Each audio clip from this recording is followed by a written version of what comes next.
There's never been any confusion about the character defects of Donald Trump. The question has always been just how far he would go and whether other individuals and institutions would stand up to him or become complicit in his corruption. When I first took to these pages 3 summers ago to write about Mr. Trump, one warned my fellow Republicans to just say no both to him and his candidacy. One of my concerns was that if Mr. Trump were to succeed, he would redefine the Republican Party in his image. That's already happened in areas like free trade, free markets and the size of government.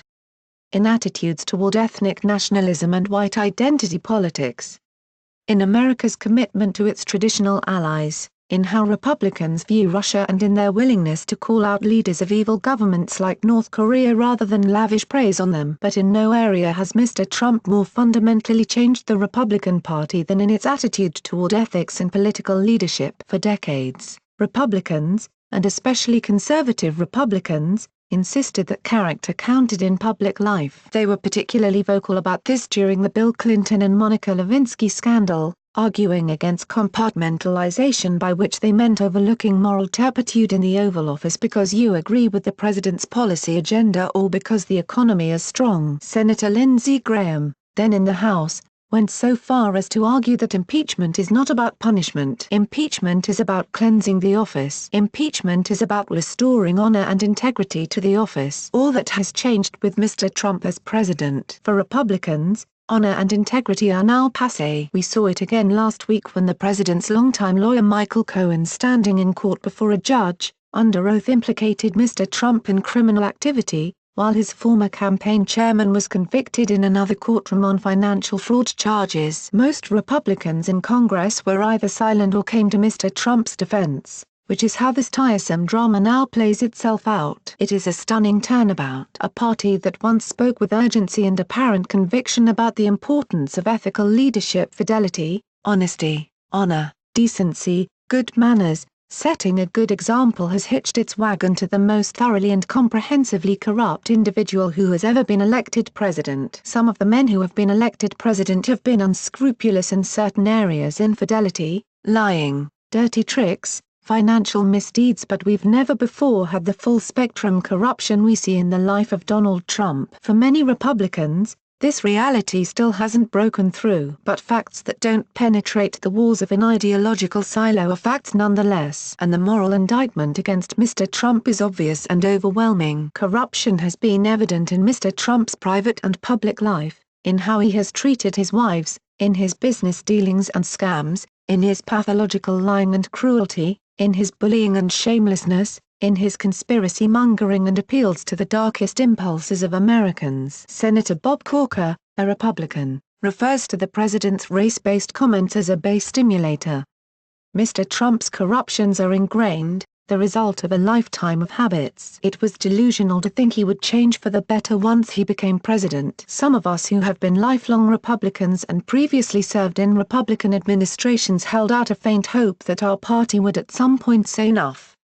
That there would be some line Mr. Trump would cross, some boundary he would transgress, some norm he would shatter, some civic guardrail he would uproot, some action he would take, some scheme or scandal he would be involved in that would cause large numbers of Republicans to break with the president. No such luck. Mr. Trump's corruptions have therefore become theirs. So far there's been no bottom, and there may never be. It's quite possible this should have been obvious to me much sooner than it was, that I was blinded to certain realities I should have recognized. In any case, the Republican Party's as yet unbreakable attachment to Mr. Trump is coming at quite a cost. There is the rank hypocrisy, the squandered ability to venerate public character or criticize Democrats who lack it, and the damage to the white evangelical movement, which has for the most part enthusiastically rallied to Mr. Trump and as a result has been largely discredited. There is also likely to be an electoral price to pay in November. But the greatest damage is being done to our civic culture and our politics. Mr. Trump and the Republican Party are right now the chief emblem of corruption and cynicism in American political life,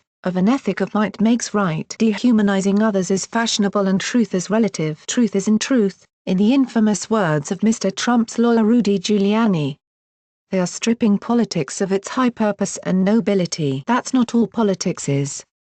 Self-interest is always a factor, but if politics is only about power unbounded by morality, if it's simply about rulers governing by the law of the jungle, about a prince acting like a beast, in the words of Machiavelli, then the whole enterprise will collapse. We have to distinguish between imperfect leaders and corrupt ones, and we need the vocabulary to do so. A warning to my Republican friends: the worst is yet to come. Thanks to the work of Robert Mueller, a distinguished public servant, not the leader of a group of angry Democrat thugs, we are going to discover deeper and deeper layers to Mr. Trump's corruption. When we do, I expect Mr. Trump will unravel further as he feels more cornered, more desperate, more enraged.